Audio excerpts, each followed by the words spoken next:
everybody, welcome back to Next Generation Sports Talk. I'm your host, Roman Bostic, and today we're going to be talking about these division breakdowns and who I think is really going to win each division. This is actually the final part. Part 1, Part 2, and Part 3 will be linked in the description, along with soon we will be making a super cut, which will include all 4 of these parts in one big video for everyone here to watch, which I really hope you guys do enjoy when that does come out. However, we're going to cut right to the chase here and talk about the NFC South first. I think we can tell who's going to win it, but let's break down the whole division first. With the Falcons, don't got much. No defense. Offense is unproven. You got Matt Ryan at quarterback, a decent offensive line. You got Calvin Ridley, Russell Gage, and Kyle Pitts. Kyle Pitts, if he breaks out, can make this offense great.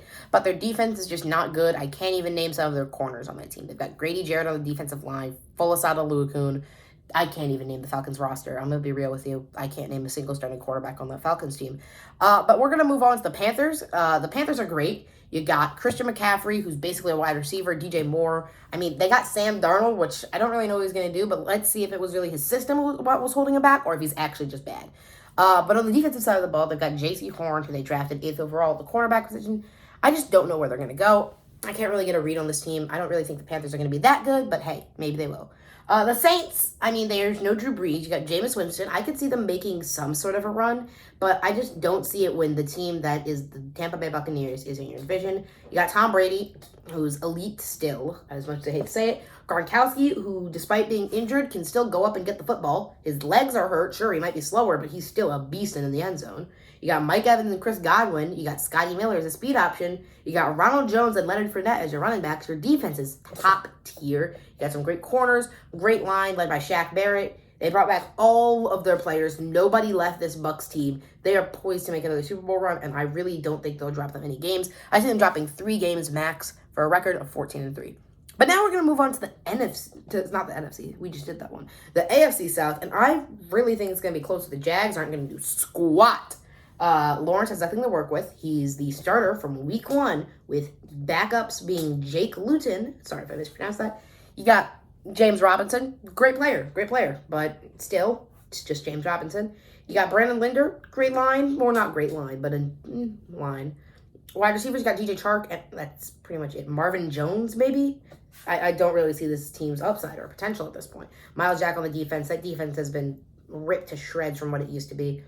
But let's move on to the next team in the South, which is the Texans. And I don't think they're going to do good either. Brandon Cooks, Deshaun Watson might not even play. Might get traded. Who knows?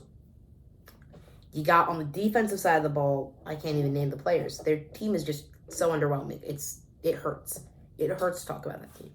But then we have the Colts. The Colts have a great defense. Their offense is led by Wentz, which is slightly concerning. But let's see if it was really Philly that was holding him back or if, he's just actually terrible. But he has Michael Pittman. T.Y. Hilton's going to be out for a little bit.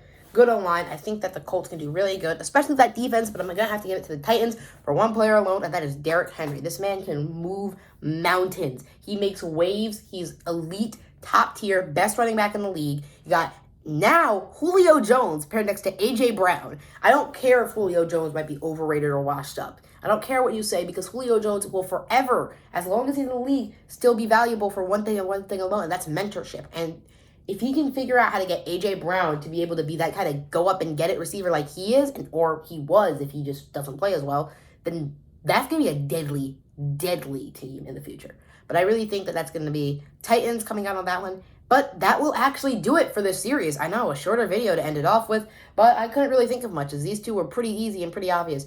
My name has been Roman Bostic with Next Generation Sports Talk, and we will catch you guys next time. Until then, peace out.